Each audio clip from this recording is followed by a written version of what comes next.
Welcome to the Deep Dive. Today, we are immersing ourselves in a single, incredibly tense moment in history. We are. We're in occupied France right after the Franco-Prussian War. And the atmosphere is just electric with defeat. Hmm. The source material we're looking at uses this really raw metaphor to describe it. It says France is palpitating like a vanquished wrestler, fallen under the knee of the victor. That image is so perfect, isn't it? It's not just a political state. It's a physical, suffocating feeling. It sets the whole scene for the psychological collapse we're about to witness. Yeah, and the physical landscape absolutely mirrors that internal state. Yep. You've got the first trains just beginning to leave Paris. And this isn't the Paris we think of. This is a city that is described as frenzied, starved, and desperate. Totally. And these trains are moving so slowly, just crawling through these fields of ruin, burned out hamlets, plains just devastated by war. And the occupation is everywhere. I mean, it is total. It's not an abstract concept. The travelers on this train, they look out the window and they see Prussian soldiers with their spike helmets literally sitting on chairs they've pulled out of French homes, smoking their pipes. Like they own the place. Because they do. They're maneuvering regiments right through the middle of towns. They are installed. This isn't a visit, it's a new reality. And right in the middle of all this, we find our central figure, M. Dubois. Ah, yes, M. Duel. Tell us about him. He's not a soldier, not a politician. He's just a man trying to get home. He is. He's a wealthy Parisian merchant. Peaceful, a man of commerce. The text notes he has a big stomach, which paints a picture of a comfortable, non-confrontational life. A bourgeois life. And he'd done his duty, right? Yeah. He served in the National Guard during the siege. He wasn't a coward. No, not at all. But that's over now. Now he's just trying to get to Switzerland to be with his wife and daughter. His mission is escape. It's retreat. But his internal state is where the real story is. The text gives us this very clear picture of what's going on inside his head. It does. It's a storm. You have first this irritated terror. He sees these armed, bearded men everywhere, and it's a constant, low-level fear. Then there's the impotent patriotism. The rage of knowing you've been defeated, that your country has been humbled, and there's absolutely nothing you can do about it. It just eats at you. And finally, and this is maybe the most important part for what comes next, he's driven by a new instinct of prudence. Yes, that's the key, isn't it? He's decided the best way to survive is to be invisible. Don't make eye contact. Don't cause trouble. Just be small, get on the train, and disappear. His whole strategy is avoidance. A strategy that is about to be tested in the most brutal way imaginable. What we're going to do today is unpack the events that unfold in his train compartment, a series of events that systematically attacks his dignity and pushes this prudent merchant, well, somewhere else entirely. It starts with a sound, the train stops, and then the door of his compartment just slams open. And in walks the antagonist. He doesn't just walk in. The text says he enters with a great noise of his saber. It's an announcement. Describe him for us. He's not just a soldier. He's an archetype. He is the physical embodiment of the occupation. He's tall. His uniform is stretched tight over his frame. He's bearded up to his eyes. And then there are these details, the fiery red hair, the long, pale mustaches. He just radiates aggressive power. He doesn't just occupy the space, he consumes it. And M. Dubois' reaction is exactly what you'd expect from his instinct of prudence. Instant retreat. He huddles in his corner, pretends to be absorbed in his newspaper. And the text gives us this incredible insight. He feels like a thief facing a gendarme. Wow. So the roles are already completely reversed. In his own country, on a public train, he feels like the criminal, and the foreign invader is the agent of the law. Precisely. Power has inverted reality. But they're not alone in the compartment. This is one of the most fascinating parts of the story. There are witnesses. Yes, two large English travelers. And the text describes them with this perfect, cynical phrase, they have come to see. They're tourists of disaster. That's exactly what they are. And how do they react to this terrifying Prussian officer? They look at him with smiles of satisfied curiosity. It's a show for them. It's a spectacle. And the officer knows it. He has an audience, and he is about to perform. The train starts moving again, and the performance begins. It does. The officer leans back, stretches his long legs out, invading everyone's space, and he starts to speak. Not to anyone in particular, but at everyone. And he's speaking French, but it's a deliberate, mangled, mocking French. Yes, which is an insult in itself. He says, J'ai tué tous Français dans ce village. J'ai pris plus de 100 prisonniers. I killed 12 Frenchmen in that village. I took more than 100 prisoners. He's just bragging about war crimes to a captive audience. And he even names the town Farsburg. He's making it real. This isn't some abstract boast. And then he makes it personal. He looks directly at M. Dubu. Right at him. And he delivers the next line, laughing proudly in his hair. He says, "Je brille ces bolissons de français par les oreilles." I took these French rascals by the ears. By the ears, like naughty children. It's pure psychological warfare. It's humiliation. He's stripping them of their manhood, their status as soldiers, and turning them into disobedient schoolboys that he, the master, has to discipline.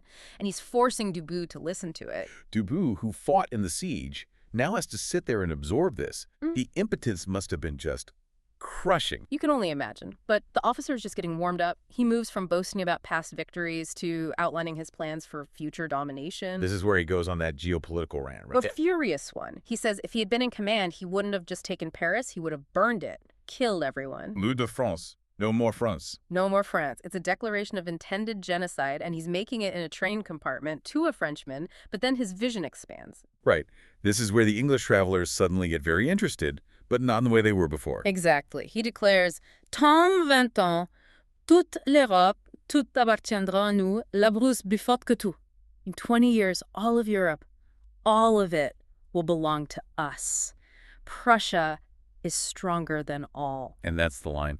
That's the moment the English spectators check out. They check out completely. Their smiles of satisfied curiosity just vanish. The source says they become uneasy, their faces turn impassive like wax figures. They were enjoying the show as long as it was about the humiliation of the French. Yes, a local rivalry, a bit of sport. But the moment the officer's rant expands to threaten the entire European power structure, to threaten, by implication, them, The show's not fun anymore. it's not fun anymore. They retreat into this very English, very aggressive neutrality. They just stare out the window. They will not engage. They are no longer part of this. Which, of course, leaves M. Dubuis completely isolated. He is now the sole target of this man's escalating aggression. And the officer senses it.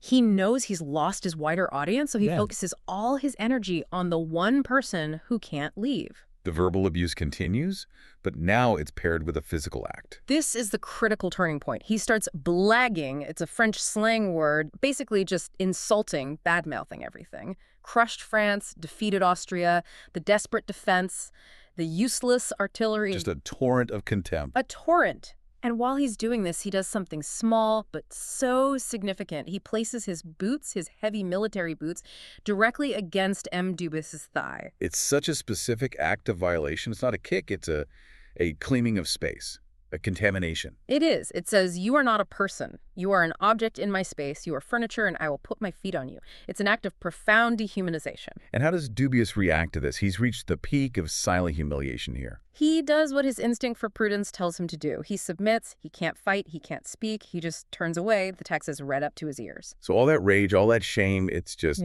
boiling inside him with no escape valve. None whatsoever. He is internalizing the violation completely, and you can feel that this is the cost of his prudence. He has chosen physical safety over self-respect, and that choice is burning him alive from the inside. And the officer, seeing this submission, knows he can push further. He knows he has broken him. He believes he has, so he decides to deliver the coup de grace, the final act of humiliation that will strip Dubia of every last shred of his identity. The pipe. The pipe. He pulls out his pipe, stares directly, fixedly at Dubia, and asks for tobacco. A simple enough request on the surface. But it's not a request, it's a test. Dubia manages to reply, "Non, monsieur," a tiny spark of resistance. A spark the officer immediately extinguishes. He turns the request into a direct order. "Je vous prie d'aller en acheter des gants, le convoi s'arrêtera." I pray you go buy some when the train stops.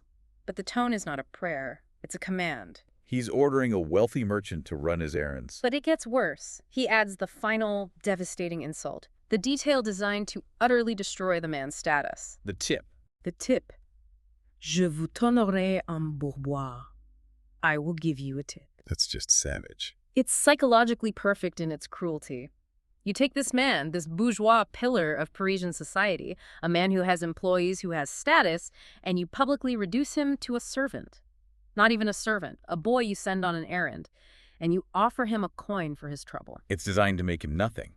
And in front of the English witnesses, too. Especially in front of them. The public nature of the humiliation is the entire point. He wants to break him for an audience. And this is the moment. This is where the instinct of prudence finally fails. It shatters. The train slows for the next station. The officer, taking complete control, grabs Dubu by the arm, a physical grip. And he's urging him to hurry up. Yes. Allez faire ma mission. Fight, fight. Go do my errand. Quick, quick. Yeah. That physical touch, the command, the public degradation, it's too much. So what happens? Dubu sees the platform. He sees an escape.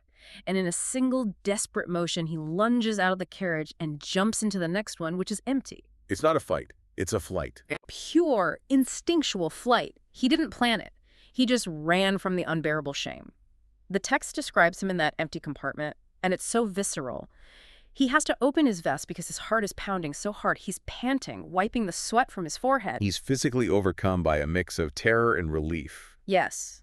He escaped the errand, but he still carries the shame of having run. He didn't stand up to the man. He fled. The problem is the journey isn't over. The journey isn't over, and the officer's humiliation is incomplete. He's not going to let it go. The train stops again, and Dubious hears the door to his new compartment slide open. And there he is, the Prussian officer standing in the doorway, and right behind him, like ghouls drawn to a car crash, are the two English travelers. And curiosity is insatiable. They cannot miss the end of the show. And the officer is still laughing, still enjoying this. He looks at Dubious and says, accusingly, "Vous ne faites pas voulu faire ma mission." You did not want to do my errand. But something has shifted in him, Dubious. That moment, alone in the compartment, catching his breath. It seems to have changed him. I think so. I think he realized that running was just a temporary solution. The shame was still there. He had to confront it. So when the officer accuses him, his answer is different. It's not a panicked escape. It's a simple, definitive statement. No, monsieur. No, sir. Just that. No excuse, no apology, just refusal. The prudence is gone. And that refusal, that simple nod, is what triggers the final escalation. The officer realizes the psychological games are over. They are. So he goes for the final physical threat, a threat of symbolic emasculation. He snarls at Dupuis. Je fais couper votre moustache pour bourrer ma pipe. I will have your mustache cut to stuff my pipe. It's so incredibly specific and insulting.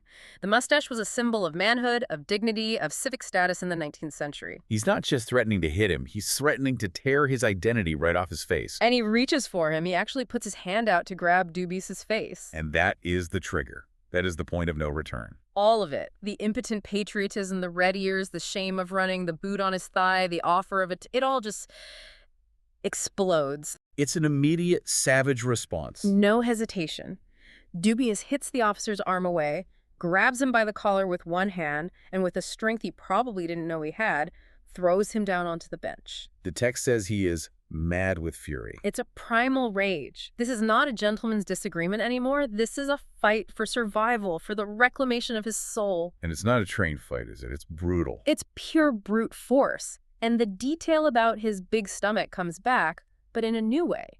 He uses the enormous weight of his stomach to crush the Prussian.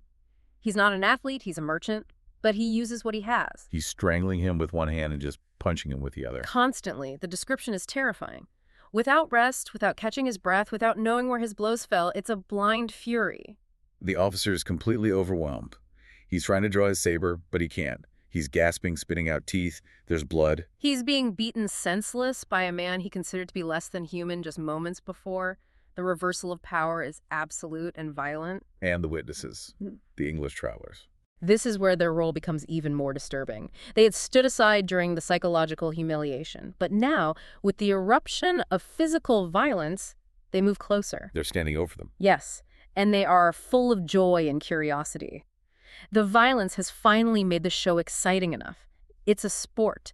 The text says they are ready to bet for or against. Unbelievable. This is a life-or-death struggle, and for them, it's a boxing match. It is. They have zero moral stake in the outcome. It's pure, detached entertainment. And then, just as suddenly as it began, the rage is spent. It just burns out. Dubious is completely exhausted by this tremendous volcanic effort. He gets up, stumbles back, and sits down without saying a single word. And the Prussian. He's too stunned to do anything. The source says he is stupid with astonishment and pain.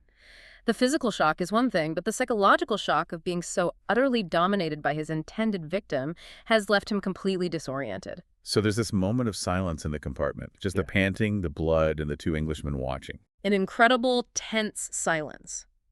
The animalistic rage is over, and something else is about to take its place. Right. The narrative shifts again. The officer finally gets his breath back. And what does he do? He doesn't lunge back. He doesn't call for help. No. He reverts to his code, the code of the officer class.